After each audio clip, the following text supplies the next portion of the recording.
கடந்த 3 நாட்களுக்கு முன்பு காணாமல் போன 20 வயது இளைஞர் நேற்று மாச்சாப் குலுவாங்கில் உள்ள செம்பனை தோட்டத்தில் ஒரு செம்பனை மரத்தில் கயிற்றில் தூக்கு போட்டு தொங்கியது கண்டுபிடிக்கப்பட்டது. இது குறித்து மாலை 4:10 மணிக்கு போலீசுக்கு தகவல் கிடைத்தது என்று குலுவாங் போலீஸ் தலைவர் ஏசிபி பைரின் மோமானோர் தெரிவித்தார். இவர் கடந்த மார்ச் 10ஆம் தேதி பிற்பகல் 3 மணி அளவில் வீட்டை விட்டு வெளியே சென்றவர் பின்னர் வீடு திரும்பவில்லை. தகவல் கிடைத்து அங்கு விரைந்து சென்ற போலீசார் அங்கு சோதனை நடத்தினர். இதில் குற்ற அம்சம் ஏதும் இல்லை என்பது தெரிய வந்துள்ளது. இச்சம்பவத்தை திடீர் மரணம் என போலீசார் பதிவு செய்துள்ளனர். செம்பனை மரத்தில் தூக்கில் தொங்கிய நிலையில் கண்டுபிடிக்கப்பட்ட அவர் இறந்து விட்டதை சிம்பாங் ரங்காம் சுகாதார கிளினிக் உதவி மருத்துவ அதிகாரி உறுதி செய்தார்.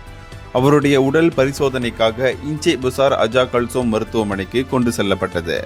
அதே வேளையில் இச்சம்பவம் தொடர்பான போலீஸ் விசாரணை நீடித்து வருகிறது. இந்தியர்களின் இதய குரல் மக்களோசை.